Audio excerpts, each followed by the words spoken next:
आम आदमी पार्टी अभी ये बिल्कुल नई एक आंदोलन से के गर्भ से पैदा हुई पार्टी है, लेकिन राष्ट्रीय पार्टी हो चुकी है। राष्ट्रीय पार्टी तो अभी नहीं उसको कह सकते हैं, क्षेत्रीय पार्टी ही कहेंगे जब तक पूरे देश में वो फैल ना जाए।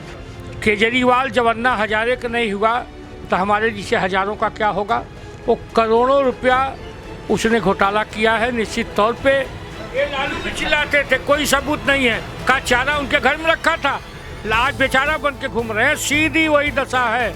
निश्चित तौर पे वो सबसे बड़ा माफियाओं के संगठन का मार्गदर्शक था, आज पकड़ा गया। निश्चित तौर पे हम कानून को बधाई देना चाहते हैं। केजरीवाल जब ने क्या कहा था, केजरीवाल ने एक बहुत बढ़िया बात कही थी। उन्होंने कहा था कि मैं भी अगर भ्रष्टाचार करूं तो मनीष सिसोदिया हमको जेल भेज दें, मनीष भी भ्रष्टाचार करें तो हम उनको जेल भेज देंगे। आपने देश में किसी मुख्यमंत्री को देखा है जो बिना पोर्टफोलियो हो? सिर्फ देश का पहला मुख्यमंत्री अरविंद केजरीवाल है जिनके पास कोई पोर्टफोलियो नहीं है। क्यों? बिना पोर्टफोलियो का कौन सा मुख्यमंत्री होता है? न गृह मंत्रालय, 18 का 18 दिल्ली का विभाग मनीष सिसोदिया के पास था। क्यों? इसलिए कि जितने पैसा वाला था, हमारे ऊपर दाग नहीं लगना चाहिए, तुम भले जेल में चले जाओ, ये उनका सिद्धांत है। इसलिए वो तब हंस रहे हैं क्योंकि उनको पता है कि मनोज सिसोदिया अब सत्येंद्र जैन की स्थिति में पहुंच जाएंगे।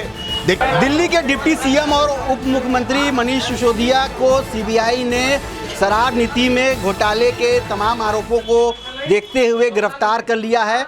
और इस पूरे मुद्दे पर प्रधानमंत्री नरेंद्र मोदी के संसदीय क्षेत्र की जनता क्या कहती है, क्या बोलती है, क्योंकि तमाम आरोप भी लगते चले आ रहे हैं कि जिस तरह से जो सरकारी मशीनरी का दुरुपयोग हो रहा है और इस तरह से विद्वेष की राजनीति की जा रही है। इस बारे में जानने के लिए हमारे साथ तमाम बनारस के इस पप्पू की चाय की अड़ी पर लोग मौजूद हैं। तमाम अलग अलग तबके के लोग हैं, विद्वान हैं, बीएचयू के प्रोफेसर हैं, छात्र हैं, कुछ राजनीतिक पृष्ठभूमि से भी आते हैं। उनसे जानते हैं कि जो आरोप लग रहे हैं विद्वेष की राजनीति, और मनीष सिसोदिया अभी अरेस्ट हो चुके हैं, क्या कहेंगे? पहले अपना नाम बताइए। अरविंद योगी।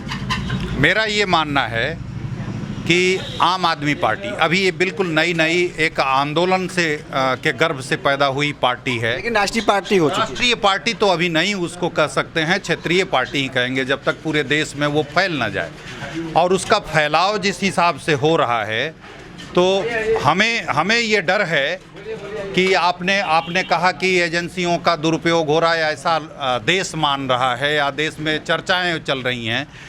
तो हमको उससे कोई सरोकार नहीं है कि एजेंसियों का क्या दुरुपयोग हो रहा है, क्या नहीं हो रहा है। ये हमको बस ये है कि एक मधुमक्खी का छत्ता है, क्योंकि जिस हिसाब से मैं विरोध देखा अरेस्ट होने के बाद, जो टीवी में आप लोगों के चैनल, सारे चैनलों ने जो दिखाया, उससे ये लगता है कि मधुमक्खी के छत्ते पे ढेला मारना हुआ।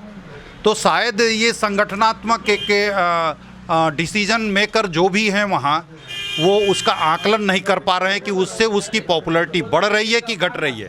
हमारी दृष्टि में वो उसकी पॉपुलैरिटी बढ़ रही है और ये कह सकते हैं बदनाम ही नाम की चीज़ है। और इस देश में 14 से मैं देख रहा हूँ कि बदनामी को एक नाम का तगमा देके और उसका पॉलिटिकल बेनिफिट उठाया जा रहा है, हर दल उठा रहे हैं। ठीक है, आपका कहना है कि कहीं ना कहीं इस पूरे घटनाक्रम से आम आदमी पार्टी को ही फ़ायदा मिलता दिखाई पड़ रहा है, आम आदमी पार्टी की लोकप्रियता बढ़ रही है। ये बताइए कि जिस तरह के आरोप लग रहे हैं सरकार के ऊपर विद्वेष की राजनीति का और एजेंसियों के दुरुपयोग का, क्या कहेंगे इन आरोपों के बारे में? पहले अपना पूरा परिचय दीजिए। अशोक पांडे, भाजपा प्रवक्ता। सबसे बड़ी बात यह है कि आरोप लगातार लग रहे हैं। लालू यादव पे लगा तो लोग हल्ला मचाए, जब प्रमाण आ गया तो लालू जेल में अभी तक थे। मेरा ये मानना है निश्चित तौर पे वो शराब का माफियाओं के साथ उसका मिला जुला गठबंधन है।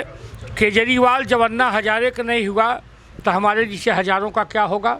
वो करोड़ों रुपया उसने घोटाला किया है, निश्चित तौर पे उसके खिलाफ कार्रवाई होनी चाहिए। घोटाला किया है, ये सवाल किया जा रहा है, भाजपा की तरफ से भी कहा जा रहा है कि 10,000 करोड़ रुपए के घोटाले की बात आ रही है, लेकिन आम आदमी पार्टी करी आखिर वो 10,000 करोड़ रुपए है कहाँ? अपना परिचय दीजिए। रुपेश कुमार सिंह, पूर्व छात्र बीएचयू। कहाँ 10,000 करोड़ रुपए? देखिए, ये सटीक अमाउंट तो एजेंसियाँ बताएंगी, क्योंकि वो एजेंसियों ने उनको पकड़ा है। और जैसा कि समाचार पत्रों में आया है, एविडेंटली क्या कहते हैं, तथ्यगत घटनाओं के क्रम में उनको पकड़ा गया है। स्टेप बाय स्टेप जो है सूचनाएं मिलती गई उनके खिलाफ और उसके बाद उनको पकड़ा गया है। लेकिन ये कहा जा रहा है कि सबूत कुछ नहीं मिल पा रहा है, उसके बावजूद मनीष सिसोदिया को ये लालू भी चिल्लाते थे कोई सबूत नहीं है, का चारा उनके घर में रखा था, आज बेचारा बन के घूम रहे हैं। सीधी वही दशा है। निश्चित तौर पे वो सबसे बड़ा माफियाओं के संगठन का मार्गदर्शक था, आज पकड़ा गया। निश्चित तौर पे हम कानून को बधाई देना चाहते हैं। लेकिन कहीं ना कहीं गुरुजी वो जनता के चुने हुए प्रतिनिधि हैं, विधायक हैं, उप मुख्यमंत्री हैं, इस तमाम ओहदों पर वो कहीं ना कहीं आम जनता ने उनको चुनकर भेजा है। तो इस तरह से उनके ऊपर कार्रवाई होना कितना उचित है, नहीं है, और जो आरोप लग रहे हैं उसको किस तरह देख रहे हैं? पहले अपना नाम बताइए।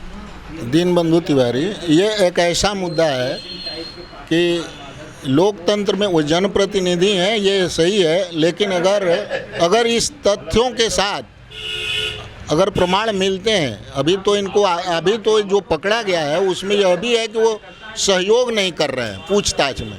अभी 4-5 दिन उनको डिटेन किया गया है क्योंकि अभी वो चीज़ उनको प्राप्त नहीं है जिनके आधार पर वो दिखा सकें कि हम बंद किए हैं। उनको सिर्फ उठाया गया है सहयोग पूछताछ के लिए, और ये कह कर के वो 5 मार्च तक डेट लिए हैं कि अभी ये सहयोग करेंगे और पूछताछ की जाएगी। और मैं एक ही बात कहूँगा कि जो वहाँ एमसीडी के चुनाव में जो दोनों पार्टियों के बीच जो नोक झोंक चल रही है वो भी बहुत हास्यास्पद है। बहुत ही लोग जनता के साथ बहुत बड़ा एक खिलवाड़ जैसी की स्थिति है। मैं कहूँगा कि ये जो चल रहा है पूरा ड्रामा, इसमें ध्यान भटकाना मूल चीज़ों की ओर से, ये जैसे जैसे चुनाव नज़दीक आएंगे एक ऐसी बहस और एक ऐसी चीज़ें छेड़ी जा रही हैं जिसमें कि मूल चीज़ें जो देश में चल रही हैं, बेरोजगारी, इतनी बड़ी समस्याएं, आर्थिक कोलैप्स, ये सब चीज़ों पर बहस कहीं नहीं है चैनल में। मूल मुद्दों से भटकाने की बात हो रही है। यहाँ पर बैठे हुए तमाम लोग कह रहे हैं कि जो मनीष सिसोदिया का मुद्दा है जानबूझकर सरकार उठा रही है और कहीं ना कहीं इसमें आम आदमी पार्टी को भी फ़ायदा मिल रहा है और मूल मुद्दों से भटकाया जा रहा है। आप राजनीतिक विश्लेषक हैं, राजनीति के प्रोफेसर हैं, BHU में आपने पढ़ाते हैं, तो क्या मान रहे हैं कि वास्तव में मूल मुद्दों से भटकाया जा रहा है? ये सब जो कुछ हो रहा है जानबूझ के किया जा रहा है कि ये कार्रवाई सही हो रही है? देखिए, केजरीवाल ने क्या कहा था, केजरीवाल ने एक बहुत बढ़िया बात कही थी। उन्होंने कहा था कि मैं भी अगर भ्रष्टाचार करूं तो मनीष सिसोदिया हमको जेल भेज दें, मनीष भी भ्रष्टाचार करें तो हम उनको जेल भेज देंगे।